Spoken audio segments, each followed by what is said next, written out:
2 teenagers were killed and 24 others were wounded across Chicago Saturday night. 2 teenagers were killed and 24 others were wounded across Chicago Saturday night. Said 15 of the victims were affiliated with gangs. The youngest victim was 17 years old. He died after being shot along with a cousin as the two went to meet a girl in the West Woodlawn neighborhood on the South Side Saturday night, according to family. Modell McCamry. Rest in peace to Modell McCamry. But you guys, Modell McCamry has a familiar face.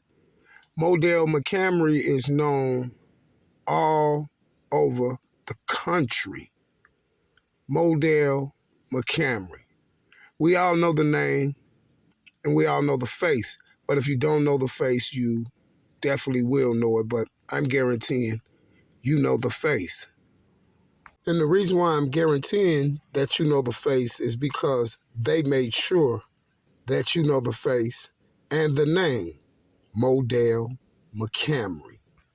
The teen may have been targeted due to a feud between two rival gangs. He and his 18-year-old cousin were on their way to meet a girl when someone walked up and opened fire in the 6300 block of South Rhodes Avenue just before 9:30 p.m. So, Modell McCamry and his cousin was going to meet a girl and was shot in the Woodlawn neighborhood. Modell McCamry and his cousin was going to meet a girl. There goes another girl. Strange. And it was him and his cousin. After he just lost his big cousin. Strange. And what makes it even more stranger is Modell McCamry is the one that found his cousin's body after the police was out there and cleaned the whole scene up because someone called and said it was shots fired. And they came out there and cleaned the whole crime scene up all the time. Modell McCamry's big cousin is laying in the gangway in some bushes. Now, isn't that strange? Strange. And reason why I say it's strange, because you have the police that goes out here, clean the whole crime scene up, allegedly scouts the whole crime scene to see where this guy who allegedly got shot is at, but all the time the guy is allegedly laying in the bushes, and then the police allegedly couldn't see him because he was laying in some tall bushes. But one thing I know about police and crime scenes and things like that, they love to go in tall bushes and weeds and things of that nature because this is where criminals throw weapons and things of that nature like that. You know, that thing, those things that they call evidence, right? And I'm pretty for sure they would have went in those tall bushes after they was there cleaning up a crime scene, because if you're cleaning up a crime scene, you know what you out there doing. They was out there spraying the blood off the concrete. You guys, but while they're spraying this alleged blood off the concrete, you guys, no, Mr. McCamry is only 15 to 20 to 25 feet from where they're spraying at. But here's the strange part about that. We have Mr. McCamry's auntie that was out there, big cousin or auntie that was out there and watched these people spray the whole crime scene down and everything while her cousin is allegedly laying over here in the bushes. And guess what she told the news and the reporters? She said that I seen the police pick the shell casings up and put them in their pocket. You know, just like the ones I showed you on the duck case when Mr. Curley grabbed the trajectories and put them in their pockets. Why does they keep grabbing these trajectories and putting them in their pockets? Because the same type of gun was used on that body as well. You know, the 57. You know, the long one with the long revolver. And this is why they would need to get those shells. So when they get to locking people up and putting cases on them, they could tell them that this gun matches to all these unsolved murders. Hey, you guys.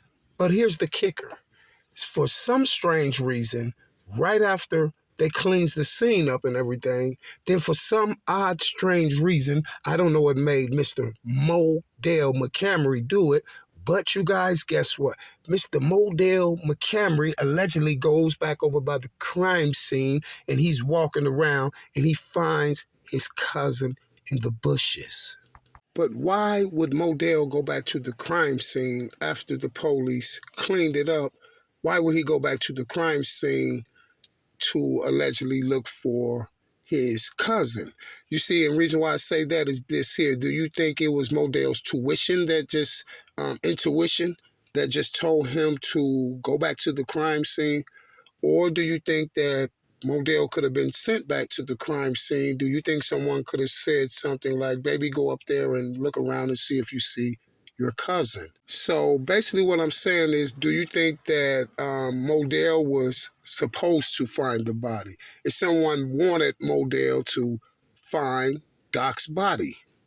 See, and I say that because it's just impossible for the cops not to find it while they're out there cleaning up the scene, the crime scene, and then you have them even spraying the blood off the concrete so they know someone is shot or lost their life, and especially if they haven't got no calls that any shooting victims have came into the hospital. You see what I'm saying? Within that certain amount of time from when that happened, you feel me?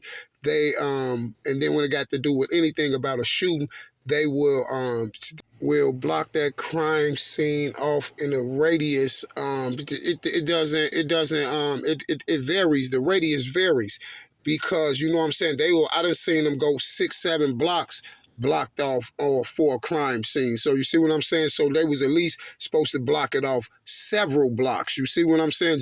And then do they search or whatever. But this guy is Doc is allegedly laying right here, y'all, within feet from where these people are doing this crime scene and getting the blood off the ground and everything. He's laying in allegedly some tall bushes. This is what the news, the reporters, and everybody, the story that they gave everybody was that he was laying in some tall bushes, and this is how the police didn't know that he was in those bushes. This is how the police didn't see him, rather.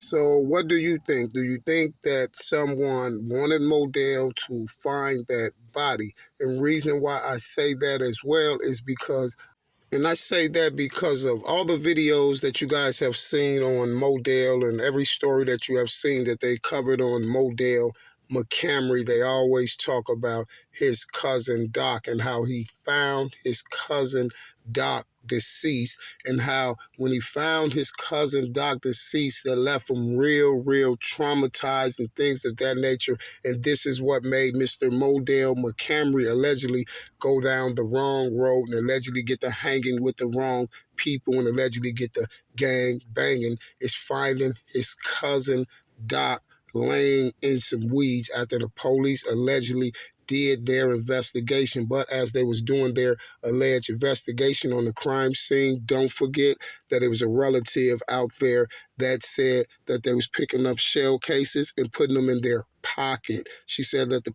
police was picking up shell cases, putting it in their pocket. This is on the news. This is on, you can Google this. You see, you can Google this. But for some strange reason, what we don't never hear is no one talking about that. You see why we never hear no one talking about that. So my question to you guys is, do you guys think that someone wanted Modell to find that body? According to police, the teen was taken to Stroger Hospital with a gunshot wound to the chest. Modell lived about 3 blocks south of where he was killed, a spokesman for the Cook County Medical Examiner's Office said. The man's cousin was taken to Northwestern Memorial Hospital with multiple gunshot wounds. So Modell McCamry is with another cousin at the time that was shot as well. And this is after Mr. Modell McCamry found his cousin, big cousin, Doc, laying in the bushes when the police allegedly couldn't find him. Now we have two more cousins out of this family that just got shot. One been shot, the other one's been shot. They're both at different hospitals. Strange. And the reason why I say that it's strange is because it seems like that someone is targeting this family. You see, it seems like someone is targeting this family.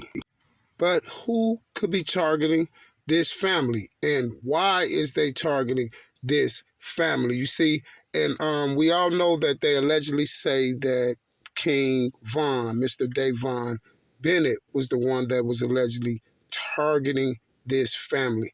Okay, well, if he was targeting this family, then in the Doc case, why did the cops have to put the shells in their pocket from the crime scene?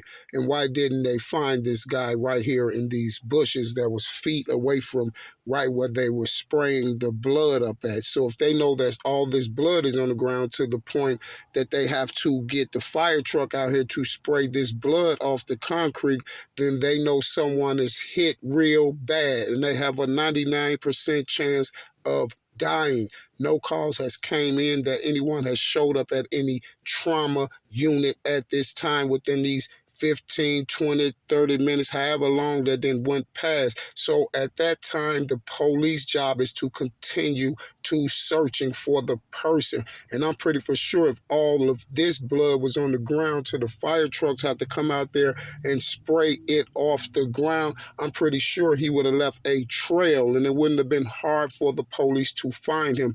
And someone that shot, I don't think that they're going to try to run to the bushes. I think they will try to stay out there and probably try to run into a store, a gas station, or some type of business in the surrounding area where he was hit at, you see?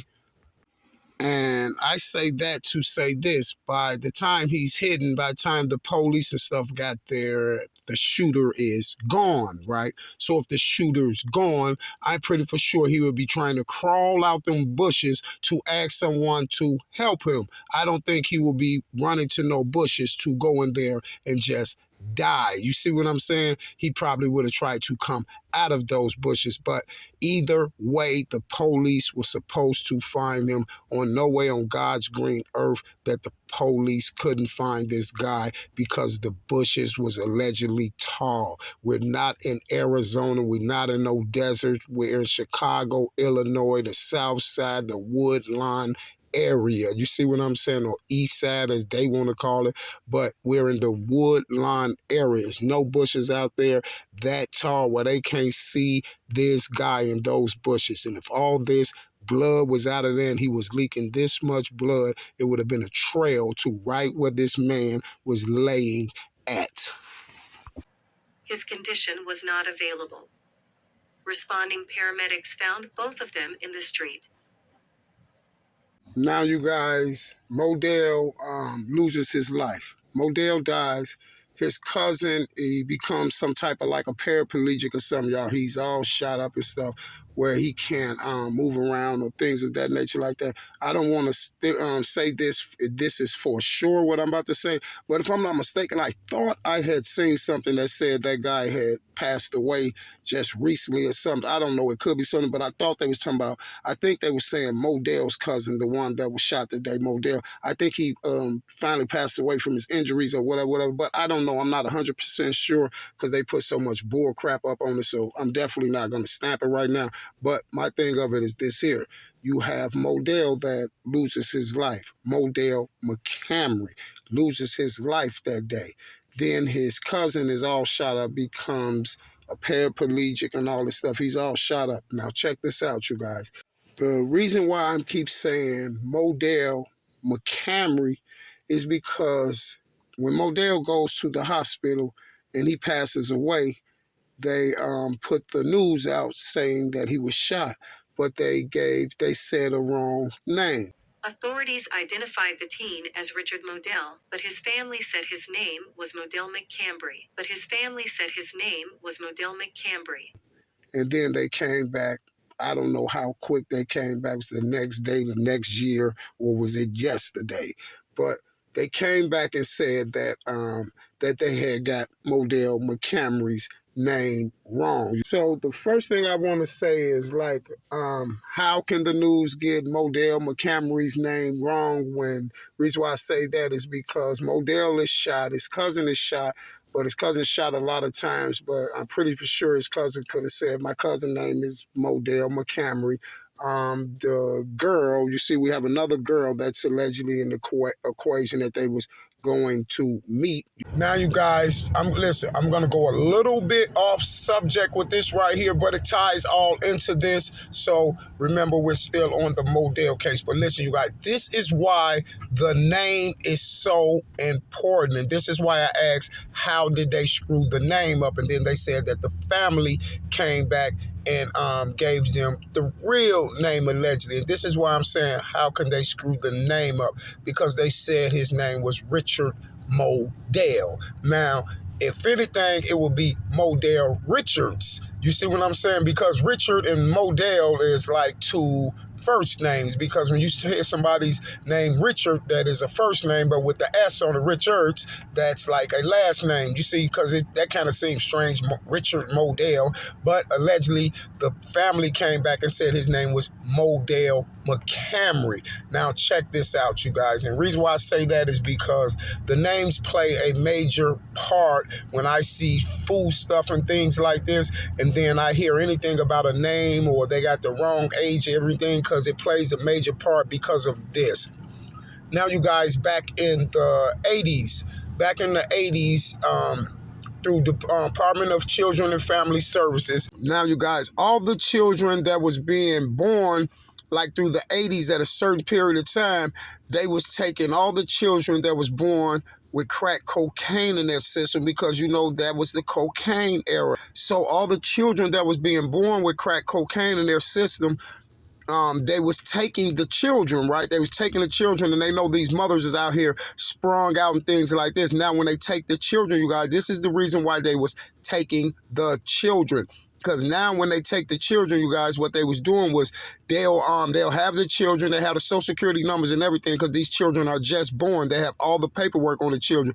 And then they'll get these children in Department of Children Family Service workers with the help of the people who was caring for the children, what you call them, the foster mother. What they will do is, y'all, they will they'll get all these children, and then they'll put the children in certain spots, and then they'll take these children and they'll file taxes on them, because back then you didn't have to send the birth certificate or none of that stuff in, you guys, to file taxes. So the Department of Children and Family Service with the foster mothers of the children was filing taxes on it. And then the government came back and said, okay, you have to bring in a birth certificate now when these children, and when you file taxes on children. This was in the 80s. If you think I'm lying, just go look it up. And the government came back and said, they even did the article on it. They said 500 children vanished off the face of this earth, you guys. And the reason why the article was called 500 Children Vanished Off the Face of This Earth, it was because all these social security numbers they had switched the social security numbers of the children. Now on their birth certificates was completely changed. Listen, they're taking these children right at birth, you guys. Why? As soon as they come back and this baby got crack in the system, they take them. So now they have the birth certificates and all this stuff on the children. But when they put all that bogus information in about them children, and then the government starts saying, now you got to start, when the government came out, well, now you got to bring show the birth certificate to file taxes. They were screwed because they used all these screwed up social security numbers and names. And now the government doesn't have track of 500,000 children. 500,000 children vanished off the face of this earth. This is what the article is about. 500,000 children vanished. That's because they have no trace of these children or none of that.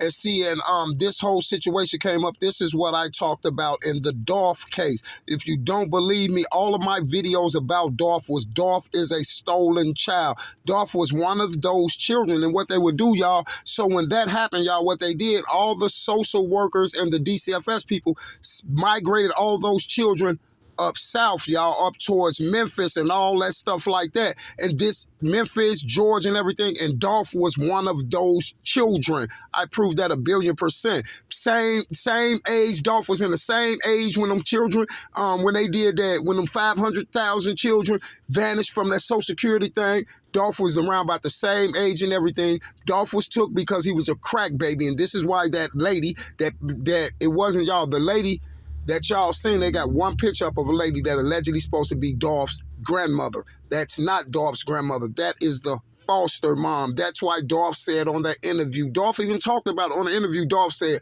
yeah, y'all hear Dolph always say that he came, his mama was a crackhead in the south side of Chicago, and Dolph said that he moved up to Memphis. His mama sent him up to Memphis with his grandmother. Dolph never seen his real mother. Dolph don't even know who his mother is. Dolph never seen his real mother. Dolph was one of those foster children. When they took his mother, they took him from his mother because Dolph was on crack. His mother was on crack.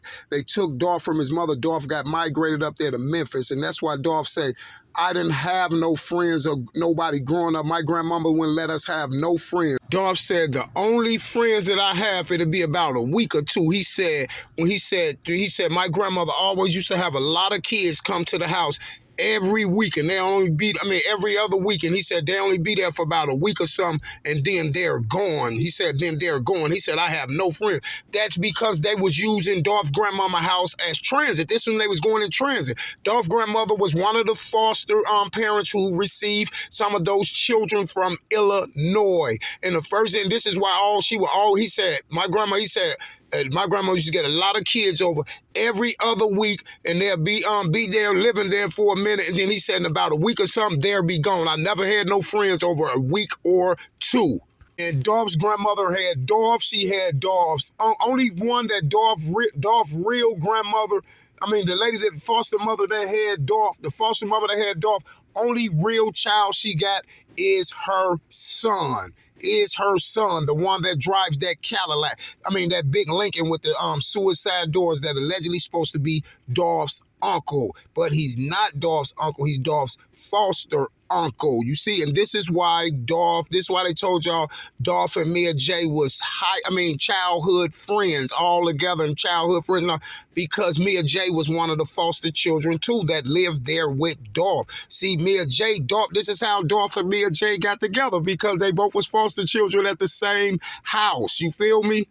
The lady got Dolph and Mia J and them at the same time. And as Dolph and them was growing up, he was always with Mia J. Mia J was one of the foster children too. And this is why they always say that Mia J and Dolph was this close. And this is why, y'all, no one on social media has ever seen Dolph's mother. You didn't even listen. Dolph's mother wasn't even at the funeral, y'all. You see what I'm saying? That's why I kept saying, I wouldn't care how much crack y'all talking about this lady was smoking or whatever. That lady would have been up there at that funeral. You only heard Dolph talk about his mother. Dolph can't describe his mother, how she looked. Dolph can't do none of that. You feel me? This is why you never seen Dolph talk about it. He always say, yeah, my mama was on crack. Ooh, she's from the south side of Chicago, because that's all Dolph knew, because that's all the foster mama told Dolph. This is why y'all never seen Dolph moms, none, the whole case. Just how I boxed the duck case in, where's the footage? This is what I did with the Dolph case. His mother wasn't even at the funeral, you guys. I said, watch this, because his mother don't know who Dolph is. Dolph was a stolen child. They took that lady child. They took all that lady kids at birth, y'all. I think Dolph have a brother, a real brother, and a real sister out there. I did all of my research. There was two more other kids took from that lady, whoever that lady is. It was 3 children took for her, and it was Dolph and 2 more children that was took from that lady. Man, you can't tell me nothing about that. I hunted for that lady high and low, looking for that lady, and just kept telling all the women, y'all, Just remember, if you was one in the 80s, and if they took your children in the 80s, if you was a lady that got 3 children took because you was on crack addiction, woo wop de bam, I was going crazy on that case because I was trying to find out who's Dolph's real mother is, because this is how they got all, this is why they told y'all everything from pre that label Dolph built, it all went to Mia J. Everything went to Mia because it goes to the mother too, the foster mother, foster grandmother who had Dolph, Mia, and a few more children. But we'll get into that on another video. But this is why I'm telling you that the names is so important. And the reason why I brought it up on this case, because you probably have people say, well, okay, but Modell wasn't woo-up in that age and woo-up the band. But guess what? His uncle, Doc, definitely was that age to be one of the lost 500,000 children, you see. And strange, he's from the South Side as well. And strange that they tried to put Doc's body on Von, Modell's body on Von, and the shooting of the other cousin on Von. But guess what? They have not one piece of forensic evidence. You feel what I'm saying? We have all these articles up there. Grandmother loses 2 grandchildren, 2 grandsons, talking about Modell and also Doc. But that's strange. And the other one becomes a paraplegic where he can't even tell the story. But the strange part of them, they put these bodies on Von with no evidence, no nothing. Only how they put the bodies on King Von, Davon Bennett, is because allegedly the witness was the other cousin that got shot.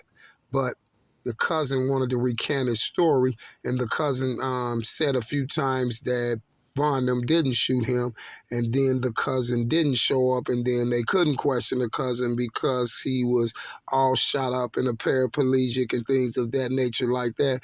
But the cousin know Von didn't shoot him, but he can't tell the story because I don't even think the man can even talk. You see what I'm saying?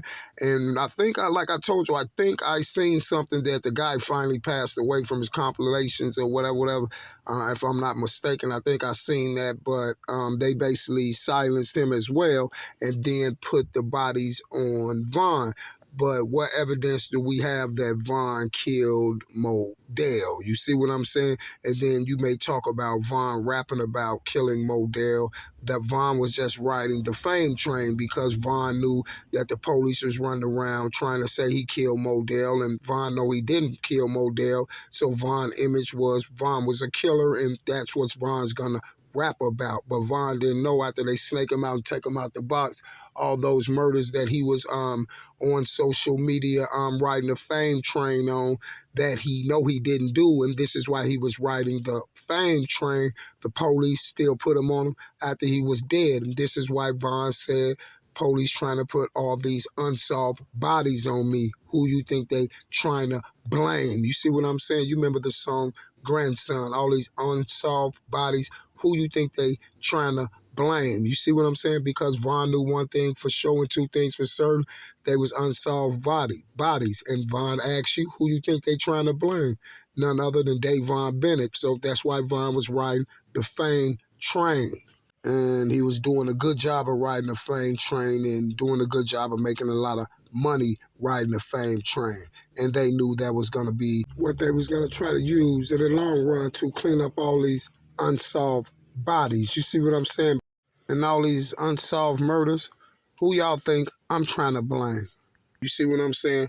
And then my thing is, if they can't get Modell McCamry's name right, then I mean the cousin didn't tell him the name, or the family told him the name wrong or something, or the girl told him the name wrong or whatever. My thing is, how then with that logic, then how did they even know that Modell and his cousin was going to see a girl? You see what I'm saying? See, I'm saying all of that because of this right here. If you have Modell and his cousin and allegedly supposed to be seeing this girl, this came out the exact next day in the news and on the internet that Modell lost his life. His cousin had got all these operations and stuff. So we know the police couldn't go right in there and question this boy because he shot all these times. He's getting these operation stuff. But the next day, they know that they was going to see a girl. So the only people that would know that Modell and his cousin is going to see a girl is the girl and Modell's family, right? The girl and Modell's family, because when Modell and his cousin walks out the house and somebody in the house, grandmother or something, mother or auntie, a star, and then they say, where y'all going? We're going to see this girl. You see, because Vaughn and T-Roy never got charged with it. And Vaughn and T-Roy never told nobody that Modell was going to see a girl, because how would they know?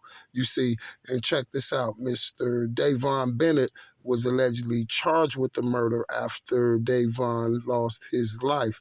But what's more strange about that and how Vaughn was charged, it was not because of any tweets. It was not because of no fingerprints, no forensics, no nothing. It was because of alleged witness, and the alleged witness supposed to be the guy that got shot, but then he said Vaughn didn't do it. He didn't want to be a witness. They forced him to be a witness, but then he also became some type of paraplegic and all that stuff, and then he couldn't be a witness, and then the people just charged Vaughn with it after Vaughn lost his life. But if they had all this evidence to charge Vaughn with this, why they didn't charge him with it then? Because they have the same evidence that they had allegedly back then that they had before Vaughn lost his life. So why they didn't charge him then? Because Vaughn didn't do Modell McCamry, Vaughn didn't do Doc, and we know that to be the truth. You see what I'm saying?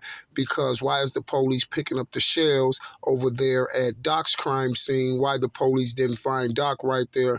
And my main question is, do y'all think that Modell was sent up there to find his cousin? Do you think that someone wanted Modell to find his cousin? You see what I'm saying? Because at the end of the day, now the whole world knows Modell McCamry because of Davon Bennett. And Davon Bennett didn't even kill Modell McCamry or Modell McCamry's big cousin, Doc.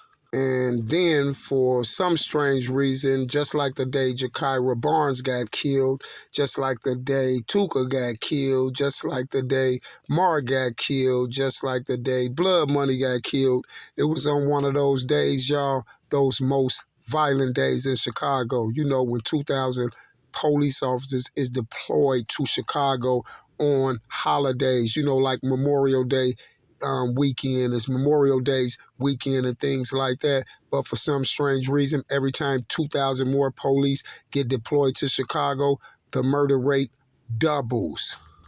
I don't know, but one thing for sure and two things for certain, it definitely seems like the family has something to do with it. You see, it definitely seems like the family definitely knows who took Modell McCamry down, and they also know who took Doc down, you see. So the next time I see an article up there that say grandmother lost two grandsons, you tell that grandmother that I definitely want to talk to her so I can make sure that she's not an Eastern Star. You know why?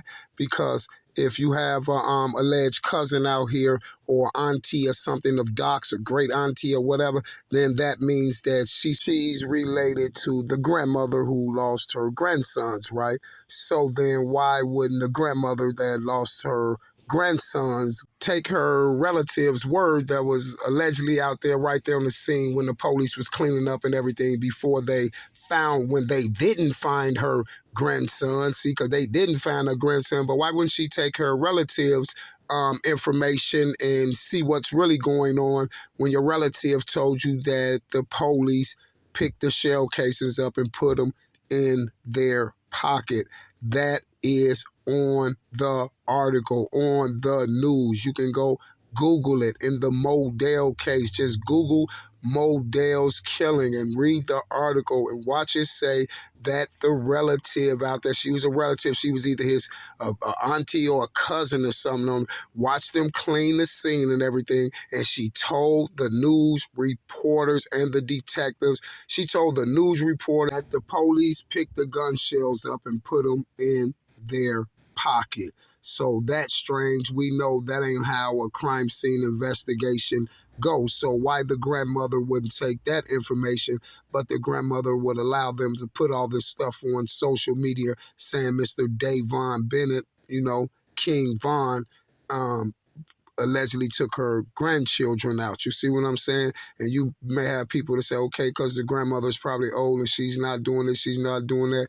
But she definitely got some more children around there and some more cousins and brothers and little nieces and great nieces and all that stuff around there as well. And other people in that house that can look at it and see that it's strange. And would you please tell me where the relative at that said that they seen the police pick those shells up? Because before I even talk to the grandmother or any other cotton picking lie in that house, I want to talk to the relative that seen the police pick those shells up. But as we sit right now, it seems like the family is definitely involved and definitely know what's going on with the death of Modell McCamry.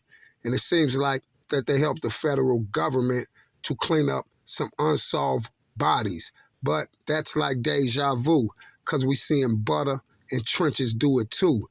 But that's like deja vu too, because Butter and Trenches from the same block Modell's grandmother's from too.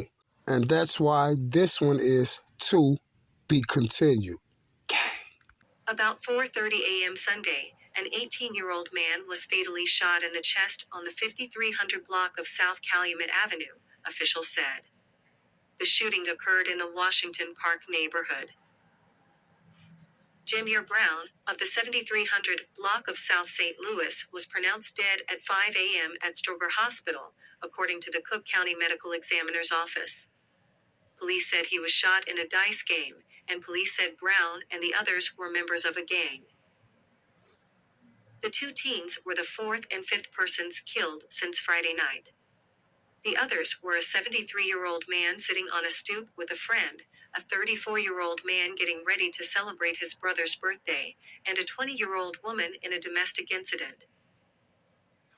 The shooting Saturday night through Sunday morning stretched from Rogers Park, blocks from the city's border with North Suburban Evanston, south to the 12400 block of South Low Avenue in the West Pullman neighborhood.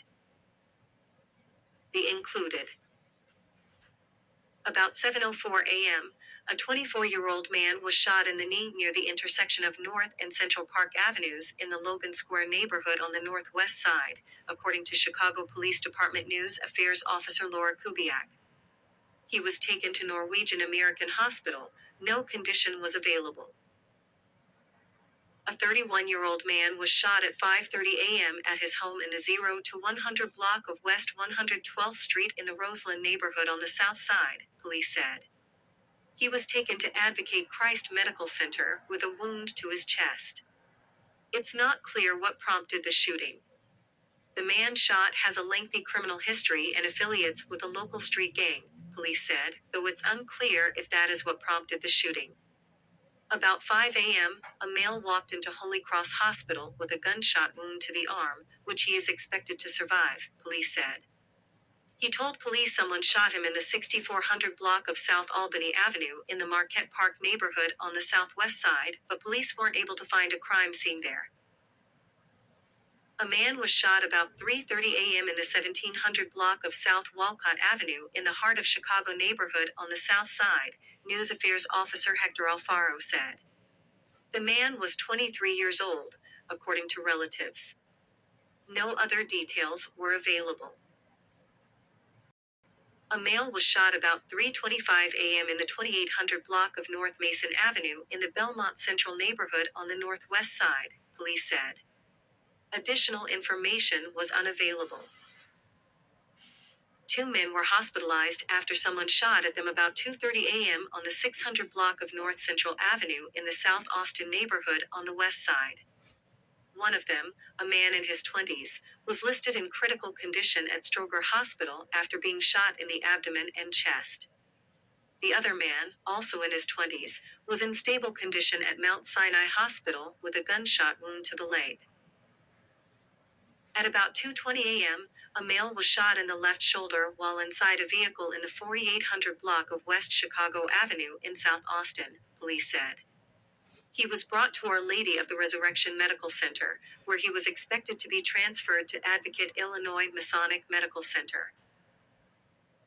At about 1:30 a.m., A 25-year-old man was approached by two males and shot on the 1100 block of North Monticello Avenue in the Humboldt Park neighborhood on the west side, Alfaro said, citing preliminary information.